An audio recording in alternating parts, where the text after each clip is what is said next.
After Hours. On this episode of the History of the Course After Hours podcast, we discuss the band from Long Island, New York, known as Brand New. Make sure to follow us on Twitter at IsSurvivedByPro for news and latest episode postings. And make sure to subscribe to the show. Leave us a 5-star review and write us a comment on YouTube or whatever podcast service you're using. And if you'd like to see us do some live streams, leave us a comment or tweet us the keyword stream. Now, without further ado, let's start the show. The devil is in Atlanta. Army surrounded.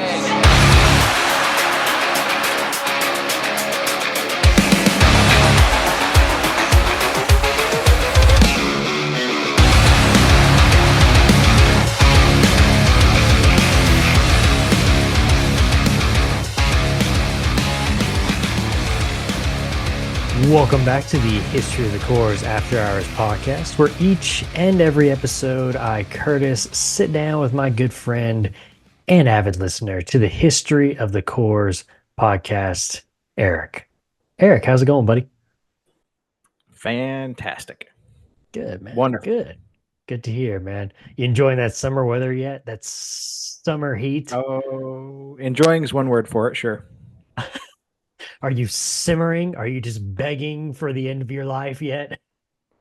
We're getting there. You walk outside and it feels like a crawfish boil, except for you're the crawfish. It's like, oh, God, this sucks.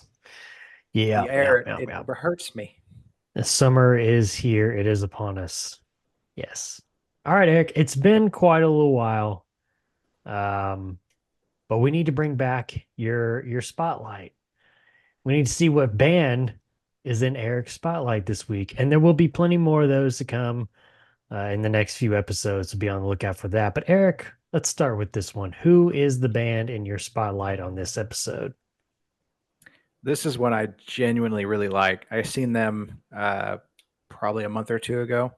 Mhm. They are a local band here in Tulsa, formed in 2014. They are 10 called years. When the Clock Strikes. Yeah, see most of that Like there. that. When the clock For you strikes. viewers. There you go. And then some foreign language. And the Death Star. Apparently, I don't know, small rant.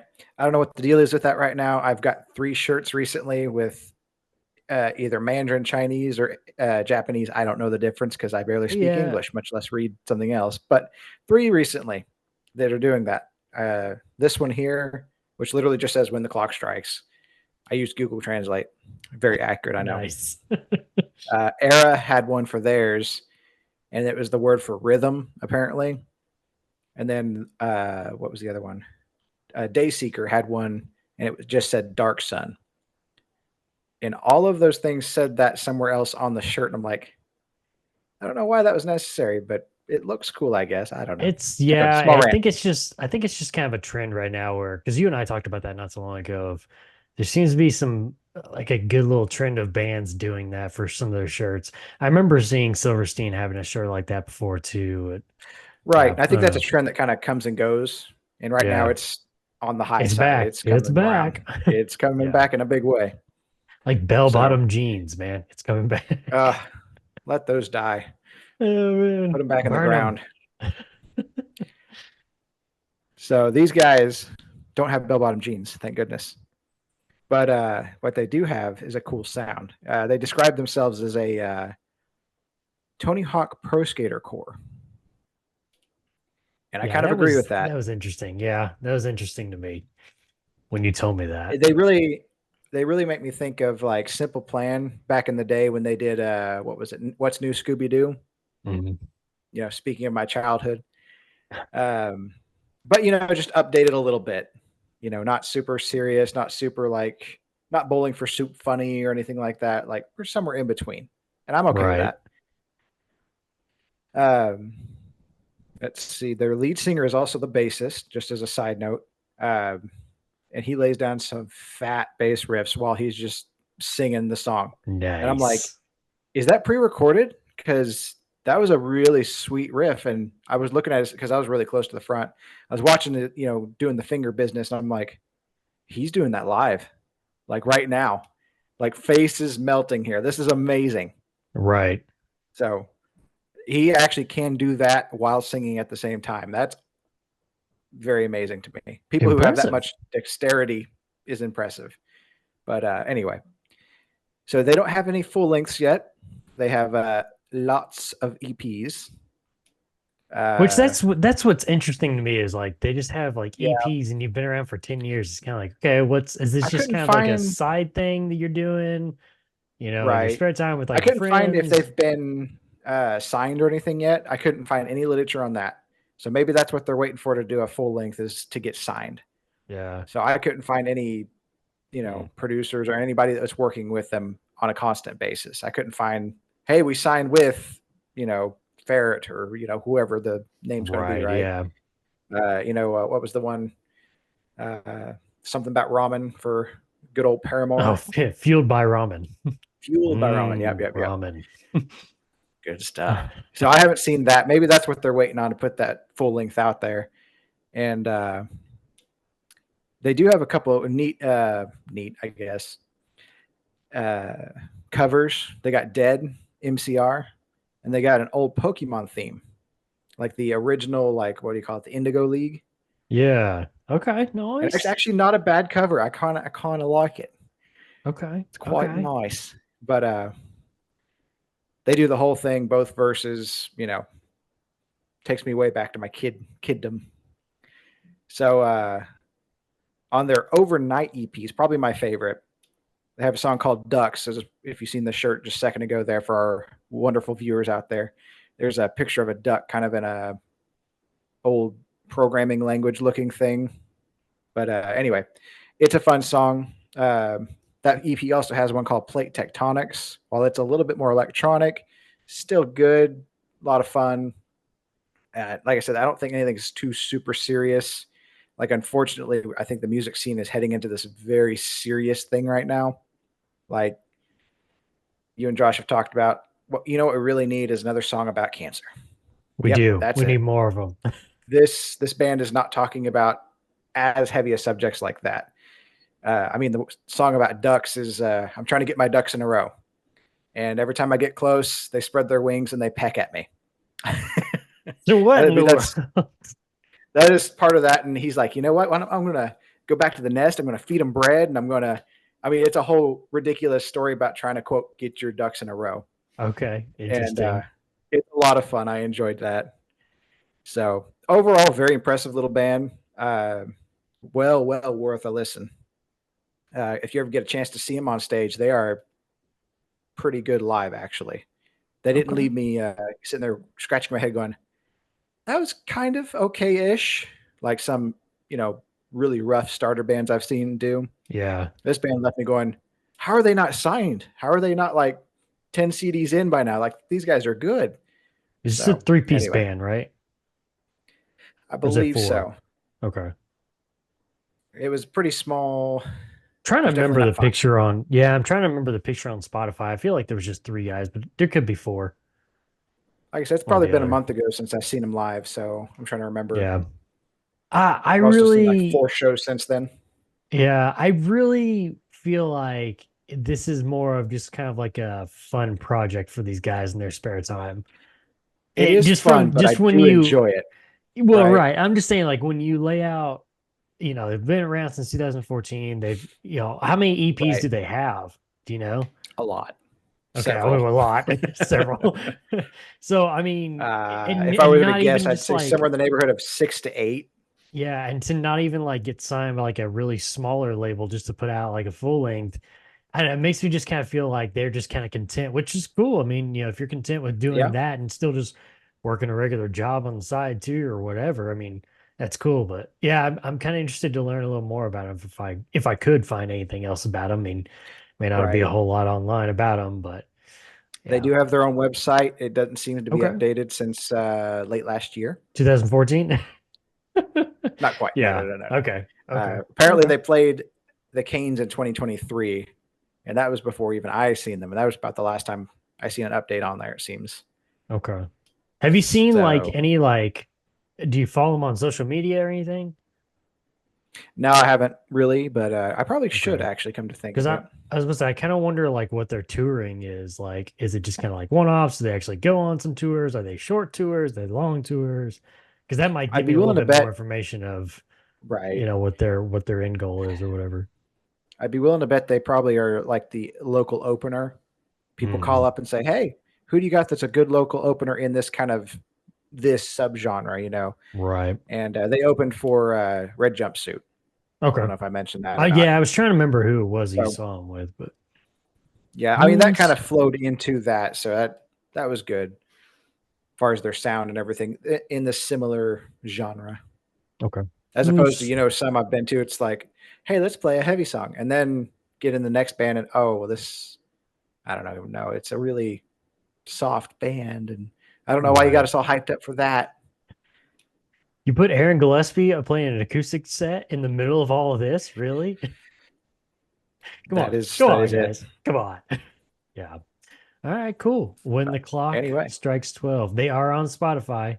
So if you want to check well, them without out, the that's 12, an but easy. when the clock strikes, Oh, did I say when the clock strikes 12? My bad. When the yes, clock strikes, my bad. Clock, it could strike at any time. Um, it could at any time. yeah, they're on Spotify, so go check them out if you got Spotify, if you want an easy way of easy access. Um, yeah, cool. Alrighty, Eric. Let's uh let's talk about the band who is the subject of this very episode today. The band known as Brand New. Now, first I want to ask you is do you have any history before listening to the original episode of the History of the Chorus podcast of Brand New at all? Not really. I do Okay. remember a gal in high school had a Deja Intendu CD. I mean, I remember it's a good she had it CD. sitting there. I was like, "That's a cool looking CD, neat." Yeah, Yeah, I pretty never sick knew who it looking. was. I never got in. I never got over there and said, "Hey, who's that?" Because I need to know that cool looking astronaut fella. But Right. I do remember the off of. I guess it was off of that album, "The Quiet Things No One Ever Knows." Mhm. Um, that came up. It must have been when I had Pandora, Mhm. because when it came on, I go, "I know this song. Wait a second." So that's literally all I have as far as background with this band. Okay. Um, I mean, we talked about it in the original episode me and Josh did, and we'll mention it again here because we got to put it out on the table. If you're not Yep. familiar with Brand New, I mean, this is kind of an uncomfortable band to talk about because of the actions of vocalist Jesse Lacey that came to light at the end of the band's tenure, but actually was happening early on and kind of throughout the whole discography. So buyer beware, basically. And it's Yep. interesting too because listening, you go and listen to like some of the lyrics. At times, it's like knowing what you know at the end of the discography. It's kind of like, oh, geez, was he trying to tell us something there? Oh, it's just like, oh man. And I think even Josh was like, it's Yeah. ruined. It's done. It's ruined. Which sucks, man, because Yeah. there's some good songs in this band. There's some ones that are kind of like, okay, I can miss on that one, but there's some there's some good songs too, and it sucks because I'm with Josh. It taints it, man. It's like, it's tainted, man. Ugh. So anyway, Yeah. there's our Disclaimer. little disclaimer there. Yes, thank you. Okay, so you may have already kind of given me a little hint there, but how were you introduced to Brand New? Was it just that kind of was your first start, or maybe listening In a big wise? way, listening wise, was after the original episode dropped. Before Okay, that, I'd never really sat down and listened to a whole album through and through. Like I said, I think "The Quiet Things" is probably not the only song I really knew going into this, and I didn't even realize I knew it. okay, It was just one of those things. It would show up on Pandora, whatever, Silverstein Radio or something back when I had that. yeah, yeah, okay. I can see that So on like Silverstein Radio. Okay, so now if listening you could to imagine, that was a common one for me. well, shocking. Shocker of all Okay, shockers. so now you've listened to discography of Brand New. How are you going to describe that sound to a brand new listener? in very broad brushstrokes, you could just say post-hardcore, more or Mm. less. Since we talked about When the Clock Strikes, we could say a little Tony Hawk Pro Skater core, maybe. Okay. I could see some of their songs being incorporated in a Tony Hawk game for sure. At least the Maybe not early every like song, but some couple of of those, first, right? yeah. Especially like Favorite Weapon and stuff like Mm. that. I could see a few of those on there. Um, what was one I was thinking of? Kind of maybe the heavier end of pop punk, especially on the lighter end of their stuff, I guess you could say. Yeah. Yeah. But anyway, yeah, that's kind of mostly really broad brushstrokes. I'd say post-hardcore. Okay.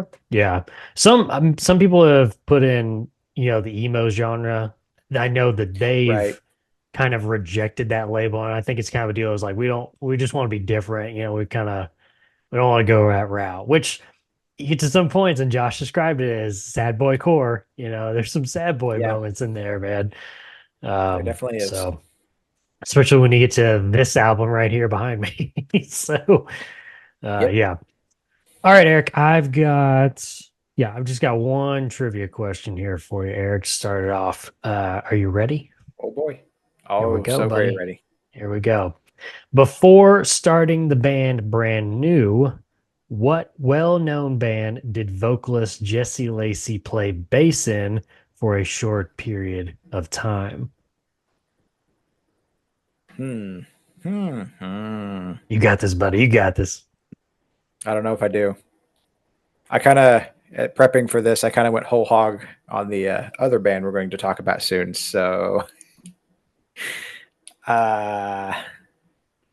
well known, played bass, huh? So it's not When the Clock Strikes. They're not well known yet, but You we're gonna try did to fix well. that. Okay, I don't know if you I remember you mentioning this band a lot back in the day. Well, I don't even want to say a lot. You did mention this band like you listened to them. I don't know if the last time I heard you talk about them though, but Oh well, this was a band that you did listen to at one point. at one point, Yeah. way Think back. think okay, so let me say this too. Hmm. It'll be my last hint. But Okay. think in Okay. the genre of your favorite weapon and kind of Deja Entendu. Kind of that pop punk, kind of punk Hmm. skater. Skater core. Skatercore. Hmm. Well known, huh? Yeah, well known. They're still going today. Uh, I don't know. Let's throw a name out there. Oh, Fall of Troy. Oh, boy, I really thought you were going to say it. I really thought you were No, going to say the no, name, man. No, it's not Follow Troy. I No, knew it wasn't. unfortunately, Eric, it's the band known as Taking Back Sunday. Oh man, I haven't listened to that Yes. in a minute. Yeah. Didn't you really like them back in the day? Yeah, their first, I guess, two, three Couple albums Okay. up to Louder Now for sure. That was good stuff. All right. Still going strong today, man. Still going They strong. are. I don't know about strong, but they're still going. Yeah, I was just about to say, I don't know about strong actually, but they're still going, man.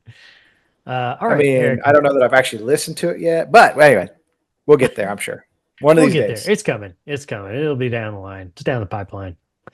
Back to brand new though, Eric. Their discography goes on an interesting ride, as we've kind of talked about already. Starting out as straight pop punk, with kind of the summertime vibes on Your Favorite Weapon, eventually diving into the dark, depressing thoughts of vocalist Lacey in their most acclaimed album, The Devil and God Are Raging Inside of Me. And then they end their discography with more of a kind of an experimental as atmospheric art rock album. That's a lot of words. And science fiction. And that's the other thing too. If you got to put all those words together, it's kind of like, yeah, okay, this is going to be a mess. But overall, give me your thoughts of the discography of Brand New. I kind of broke it down since it's pretty short.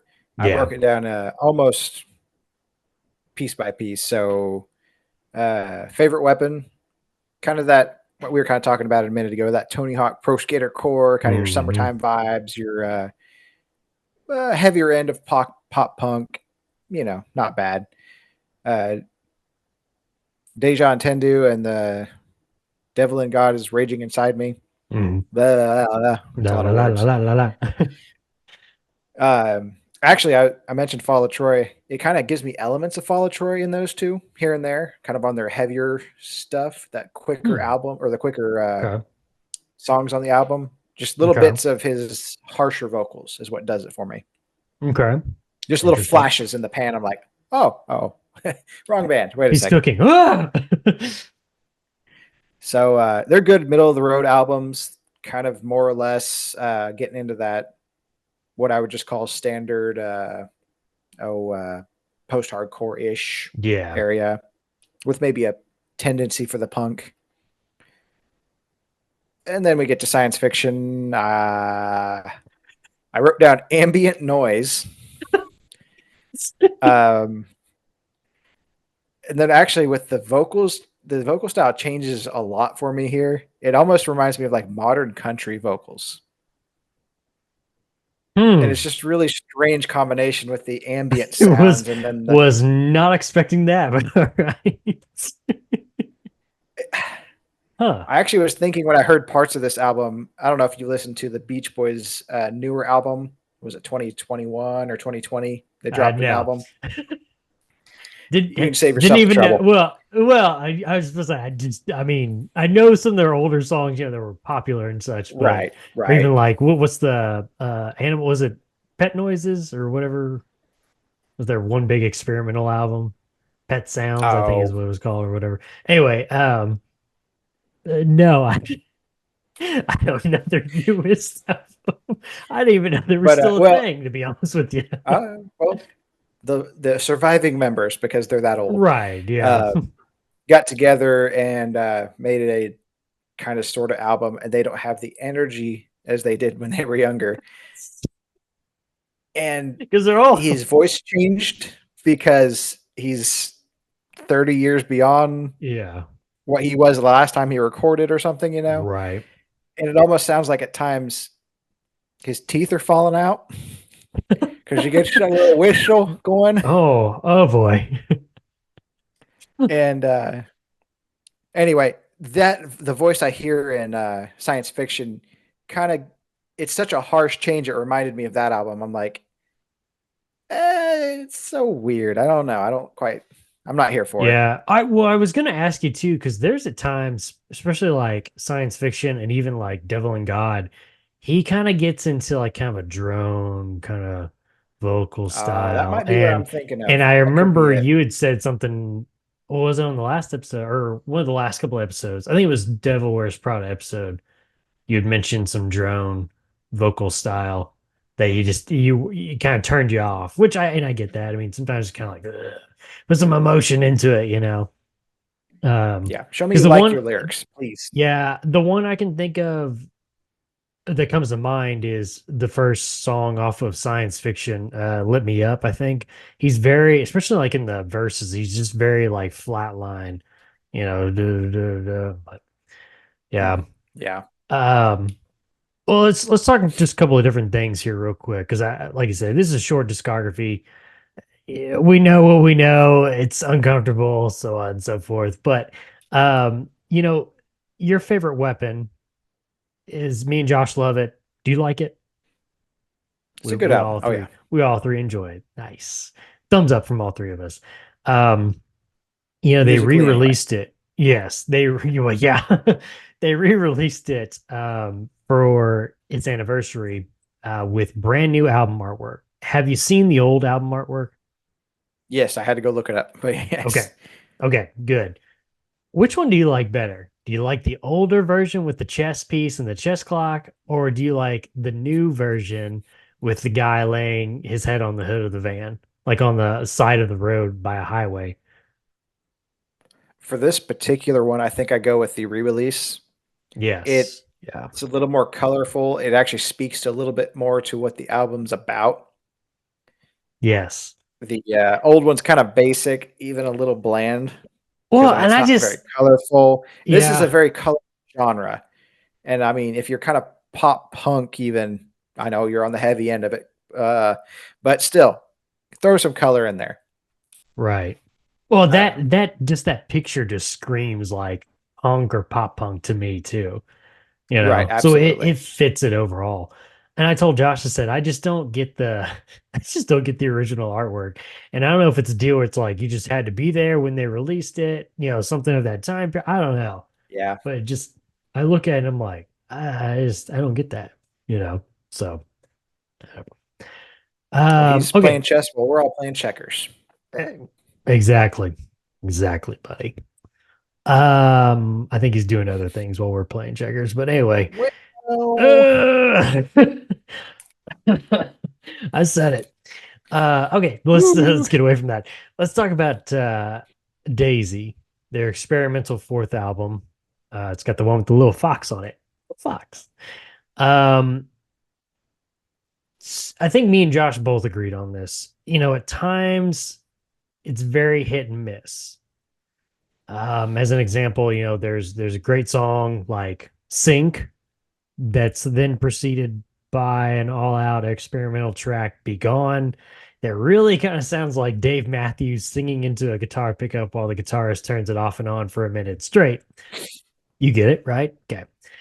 yep. Um, and even overall, fans were pretty torn over this album. So, how do you feel about their experimental fourth album?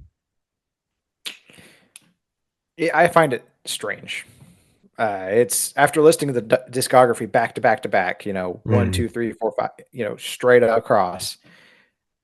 It's it is really strange. It's almost like it should be accredited like to a side project.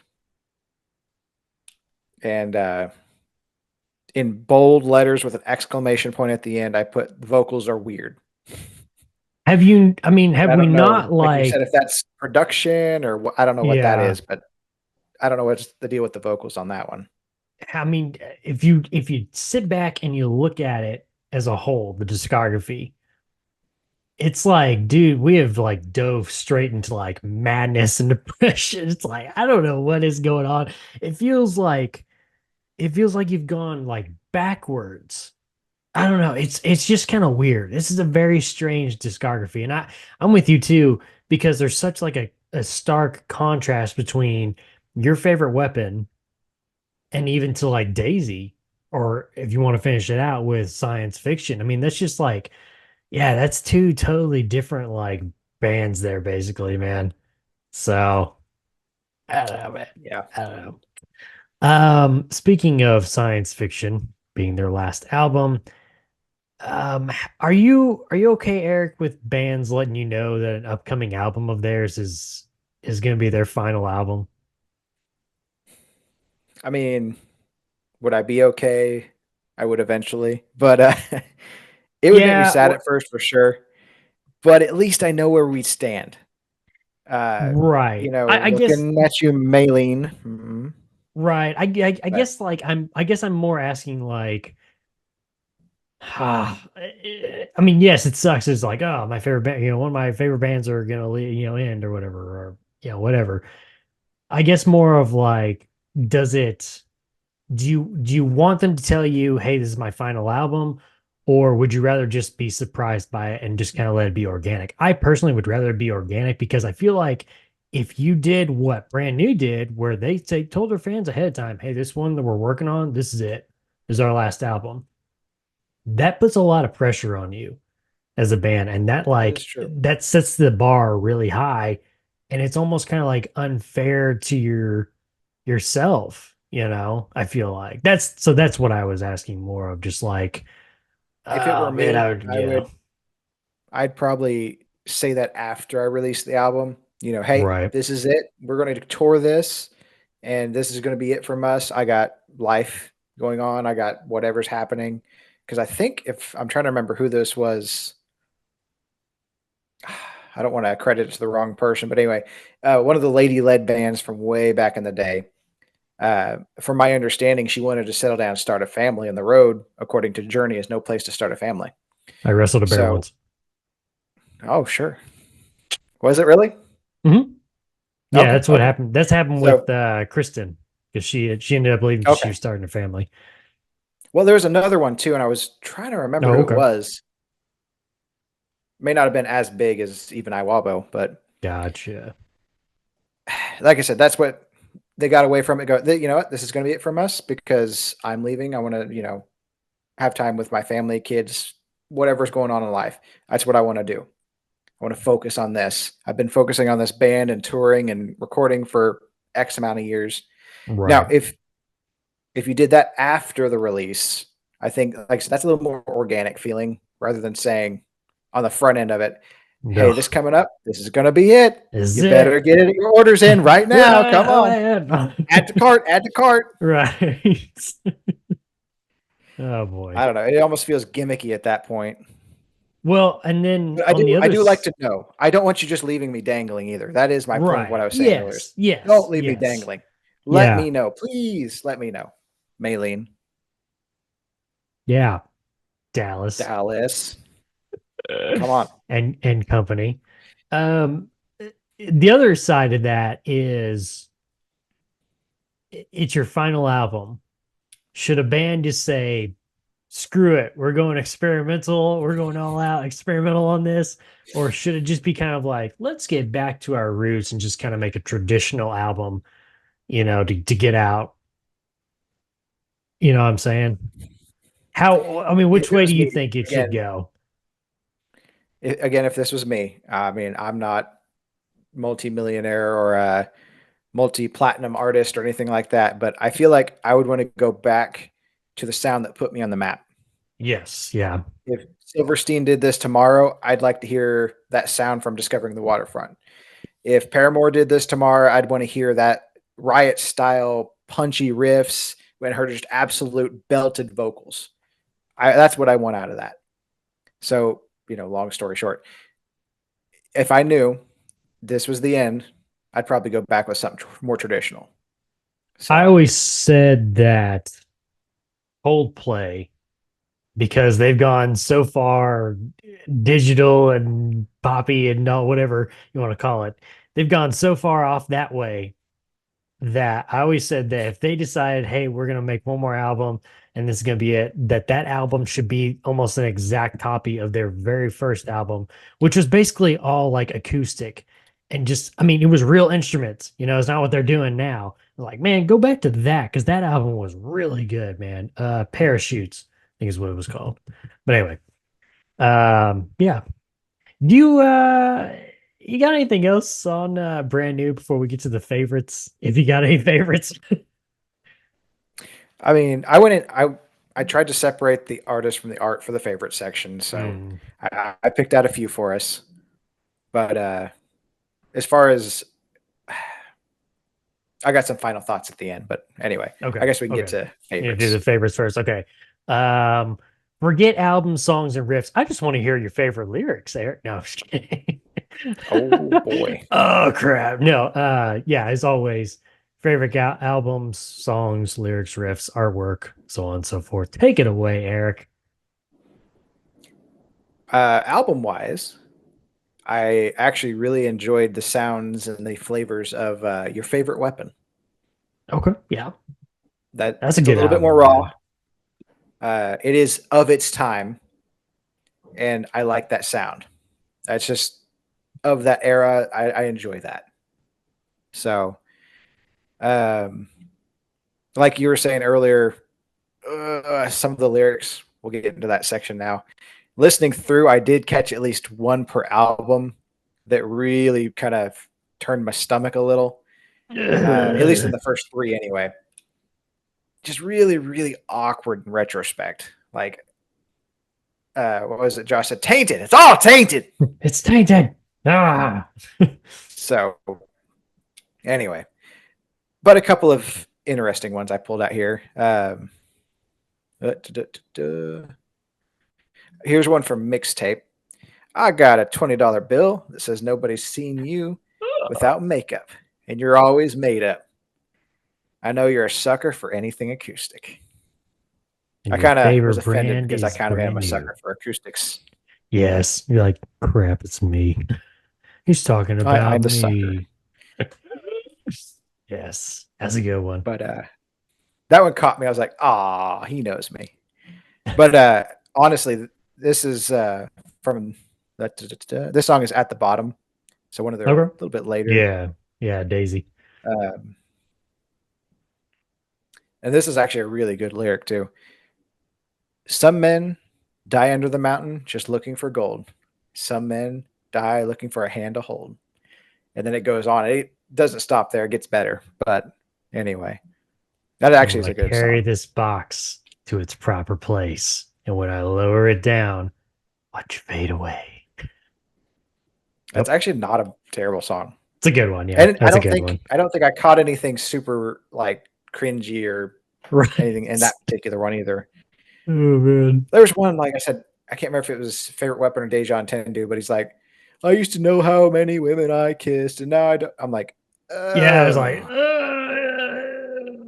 ugh, skip. ugh, ugh. Oh The man. things that make you go, buh, Buh. Buh. Bobby, buh. Bobby. So anyway, yeah, those are just a couple lyrics. Actually, like you said, it's really unfortunate because this band has a couple of bangers, Yeah. and I just, ugh. And then they got that the You whole got thing just that thing. weighing on you. Mm. So, favorite songs. Number 3, Number 3. The Quiet Things That No One Ever Knows. Shh. Oh The my. song title makes me think of Seosin has the alarming sound of a still small voice. Just song name title wise, it kind Right. of reminded Yes. me of that. Yeah. Yeah. Then we got number 2, Number 2. Mixtape. I made you a I enjoy mixtape. it. Did you make This is the first mixtapes time back in I the day? mixtape. I guess it would be mixed CDs back in the day It was for mixed us. CDs, but yeah, I sure did. Yeah, Okay. Yeah. I remember doing those a lot. That was absolutely. fun. Number 1. 70 times 7. Okay. Okay. Okay. Did you know that song was actually written about Taking Back Sunday? Oh. Yeah, there was a Mm, don't want to get into it, but anyway, right. it's kind of a diss track, man. But It was a diss track. I don't know what it is about diss tracks and call out tracks. I'm drawn to them somehow, and yet I He hate the loves the drama. drama. He loves it. I I really actually hate the drama, but the songs themselves, people put so much I don't know what you want to call it, emotion Oomph. into them. Oh, okay, yeah. Yeah, they put some oomph behind it. But I don't know why. I just tend to enjoy them. Anyway, Mm, I digress. So, getting into those final thoughts I was yes. Give me your mentioning. final thoughts. Dark thoughts. As a whole, I probably won't be adding this one to my regular playlist Can't blame because you. I didn't know this band back in the day. And looking back on it in retrospect, it doesn't feel good. Um, I'm not sure I like what I see in some of those lyrics. Mm. Like I said, that one that just caught me. I was like, oh, that doesn't Ew, feel ew, good. ew, ew. So, and not to mention all the stuff that was going on in the background.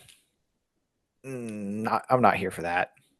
I'm If oh you no, go ahead, if you yeah. can, like, actually separate the artist from the art, evidently I have a hard time doing such things. Well, I was gonna say in this case it's really hard. It is really hard because he brings that into the band. If you're looking at those lyrics, Mm-hmm.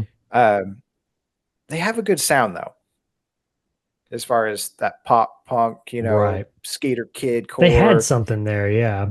Right. It's just really unfortunate. Like I said, I won't be adding it to my playlist. I'm not going to throw shade on anybody who does, because maybe you grew up with it, or maybe you found it later and didn't know. Whatever. I came into this knowing, and like I said, that knowing is a little bit of a weight, and I don't want to carry that weight while I sit here and listen to the song. And go, ooh, he's writing that about, yeah. So Yeah. that's just me. I'm not here to tell you to do what you want to do. Go for it. I almost at Listen times to him, like, but listen to him. yeah, there was sometimes I almost felt like it was like his lyrics were almost like kind of a cry for help too, of like, these are my sins, Yeah. and I don't know. It's yeah. I will Yeah. finish with this. I don't think I mentioned it on on the original episode to Josh, but I'll mention it now. There's a picture I always think of Brand New. It's from a concert, mm, maybe within like the last year or two that they were around, and they had like a big video board behind them, and it had a sign on it. And after knowing what I know and looking at that sign, that's the one that always makes me just like, ugh. And that sign said, "Don't talk. Talk means trouble." I was like, oh man, yeah, yeah. If you kind of put that with what went on with him and his doings and such, it's kind of like, yeah, that's Yeah.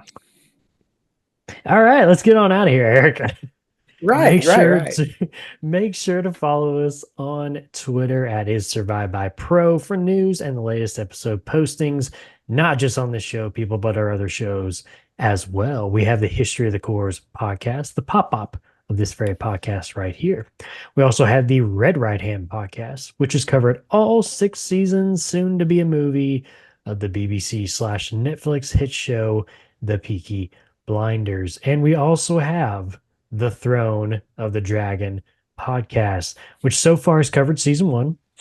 Very soon, in fact, this coming Sunday will be season 2 of HBO's House of the Dragon. So yeah, be on the lookout for that, episode 1 of season 2 of the Throne of the Dragon podcast. Also, while you're on Twitter, make sure to follow my co-host at Joshua Lynn Gary. Make sure to leave us a 5-star review and write us a comment on whatever podcast service you're using. And here we go, Eric. If you want to listen to us and see our smiling faces, head on over to YouTube. Just search Is Survived by Productions. That'll have every episode from all of our shows. Subscribe to the channel and thumbs up that video. Alrighty, until the next episode where we're talking about Paramore, we'll see you.